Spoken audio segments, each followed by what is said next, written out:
All right, welcome back inside our proactive newsroom. And joining me now is George Sookochoff, the CEO of Belmont Resources. And George, good to see you again. How are you?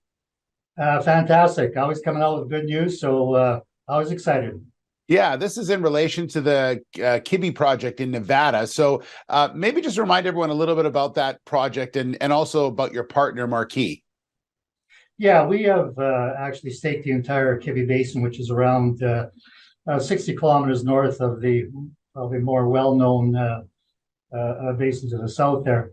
And we have taken a portion of it and optioned it out to Marquis Resources, an Australian group. And this process actually allows them to take all the risk, and they're putting up $2.5 million, and they've given us 3 million shares and 100,000 cash. But they're taking all the risk as far as determining whether or not this basin contains lithium, which all indications show that it should. And we've retained 100% of the area around it. So if it does hit, which we hope, certainly it's minimal cost to us, but we gain all the upside with the surrounding claims, as well as we retain a 20% interest in the JV with Marquis. So it's a good deal all around. Yeah, and so George, so far the company has completed their second drill hole in the project. So what can you tell us about what they've seen so far? Yeah, we're going very deep here, unlike most companies in the Clayton Valley down below, as I mentioned.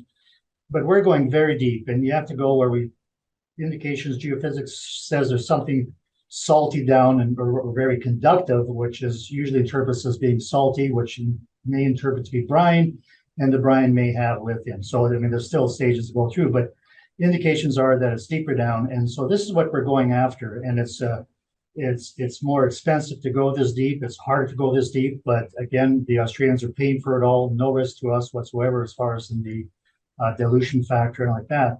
So, but we are now hitting on the second hole. We are hitting these layers of material that are porous and that contain the fluids that are we looking for, and it's about 915 meters. So we're very happy with what we're hitting, what we're intercepting there.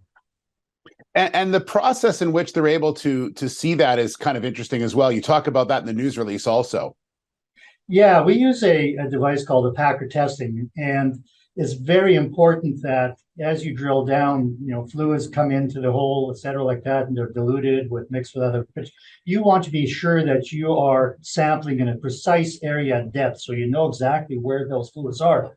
And those fluids have to be uncontaminated. So what we do is we have a special device that once the drill hole is completed, we send this device down that able to isolate a certain interval down that hole, top and bottom of that interval. It could be 50 feet to or 5 meters to 100 meters, whatever you feel that is necessary.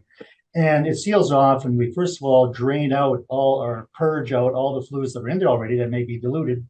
And then we allow the new fluids to come in, which are fresh and uncontaminated, just for that layer. So it's a very detailed and lengthy process. It's time consuming, but you have to do it to be sure that you're getting accurate information at that depth. And as I said, we've got some of the best people on board. We've got some really good hydrologists, which is showing us as far as we're interpreting what these fluids are. But ultimately, they've gone to the labs, and we're waiting for results on that. So we're very happy so far how this whole process is progressing. All right. Well, we look forward to hearing more about it as that continues to roll out. George, thanks so much. Good update from you. Thank you. Thank you. All right. George Sookochoff, the CEO of Belmont Resources.